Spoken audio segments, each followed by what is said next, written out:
Hello, all. Thank you for joining us for this video discussion we're having today, where we'll be talking with Dr. Peter Hersh about CTAK, corneal tissue addition keratoplasty. I'm Bernie Iliakis, President and CEO of CorneaGen, and specifically, we'll be asking Dr. Hersh to give us some background on the development and the history of the procedure. As an introduction, Dr. Hersh is Director of Cornea and Research Division at the Cornea and Laser Institute in New Jersey, which he founded in 1995. He's also a clinical professor of ophthalmology at Rutgers University Medical School. He's a graduate of Princeton University and Johns Hopkins School of Medicine. Dr. Hersh completed his residency and corneal fellowship at Harvard Medical School. And pertinent to our discussion here, he's had a long time passion and focus on refractive surgery and keratoconus. And as such, he is the originator of CTAK, corneal tissue addition keratoplasty, an amazing treatment for keratoconus. Welcome, Peter. It's great to have you here. Thanks, Bernie. Thank you for having me. I have a few questions for you about the history, as we've been obviously had a very successful launch of the product, and sometimes it's good to go back and figure out how do we get here in the first place. And so, first question, CTAK has generated an amazing amount of interest in the cornea community since we launched it just a little less than a year ago. So we're happy to get a chance to discuss CTAK in general with you, and specifically hear from you about what drove the genesis of this procedure. So, please share with us. I have been interested in keratoconus for my entire career, and in the mid-teens, had been working a lot on corneal cross-linking for keratoconus, and cross-linking turned out to be a very, very important procedure for decreasing the progression of keratoconus. But it became quite clear at that time that patients had a real need for improved vision. Yes, cross-linking could stabilize the cornea, but patients were severely debilitated vision-wise.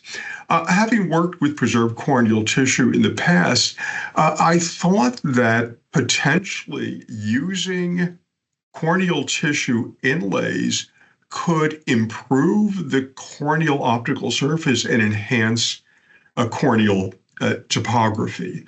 So at that time, we received IRB approval. That was back in 2015 to use preserved corneal tissue inlays to try to improve corneal topography. Well, that's really interesting. Obviously, it has developed over the next 10 years to be what it is now. So if I get this accurately, you had been ideating on this solution basically since 2015 with a femtosecond prepared inlay. Is that correct? That's right. So what we did was this. In the office, we would prepare with our own femtosecond laser corneal tissue inlays to specifications that we evolved from research work looking at corneal topography in KC. First patient treated that I treated was in 2016. We originally started with larger corneal lenticules that we shaped and implanted. What we found early on was that we were getting good corneal topography results, good flattening of the cone, better symmetry of the cornea, but patients weren't seeing that much better. And we attributed that to the tissue interface. So what we started to do was essentially remove the center of the lenticule and make more of a donut-like configuration. This was subsequently evolved again with our team, with Drs. Greenstein and Gelles, into the CTAK procedure that we see today. So it really has undergone almost a decade of evolution. That's great. I know there has been obviously a little bit of chatter out there of its origination in the 2018, 2019 range, but clearly you have been working on this for a decade. So it's good to know our history. And speaking of that, it's clear there's a lot of excitement around this solution, but there are some other solutions out there that it can be compared to. Can you speak to that a little bit? Sure. Well, if you look at actual inlays for keratoconus, the first that was used were intracorneal ring segments, Intacts, and Kera rings, and they indeed had some success. There are some issues with biocompatibility, and certainly they were not customizable to the individual patient. You may have heard of the CARES procedure. That's an acronym for corneal allogeneic intracorneal ring segments. So CARES is essentially a tissue mimic of the intracorneal ring segment procedures. CTAK was really developed in an entirely different way because we were looking at doing an intrastromal lamellar keratoplasty procedure to improve corneal topography and vision. And this has, again, evolved to give us extremely good results in our study.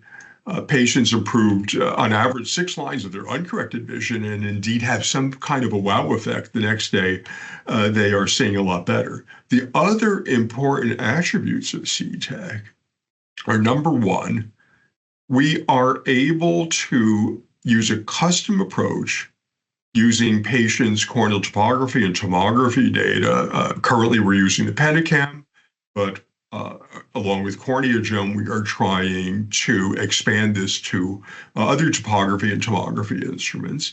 We're able to take individual corneal data, translate that into an appropriate custom inlay, which is then prepared by CorneaGen using your standard eye bagging techniques, tissue preservation techniques, to yield a preserved, shelf-stable inlay, which can optimize the patient's visual acuity.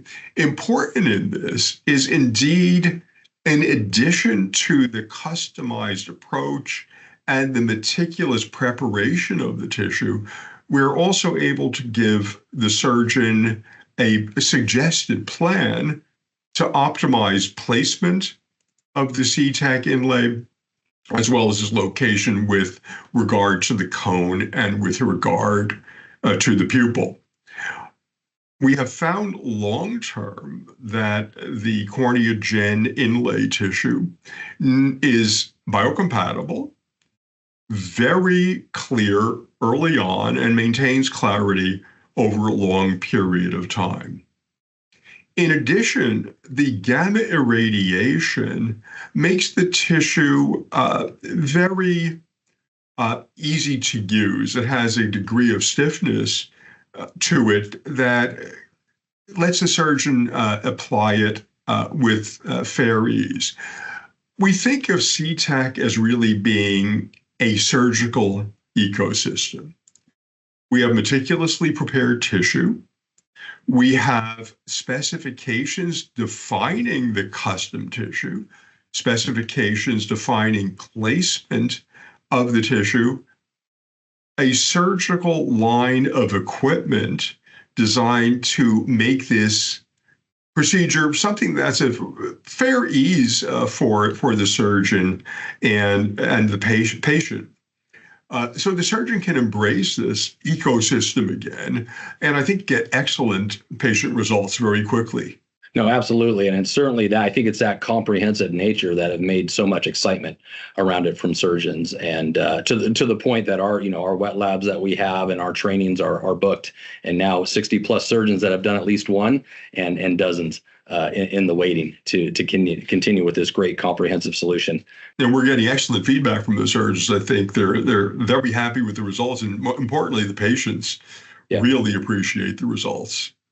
Well, thank you so much for your time today, Peter. Really enjoyed the time together and sharing more about the history and evolution of CTAK. For more information and to integrate CTAK into your practice, please contact us at ctac@corneagen.com. You can also check out our extensive library of great educational content, surgical pearl videos, and recorded webinars at corneagen.com. Thank you all very much, and thank you, Peter. Thank you, Ernie.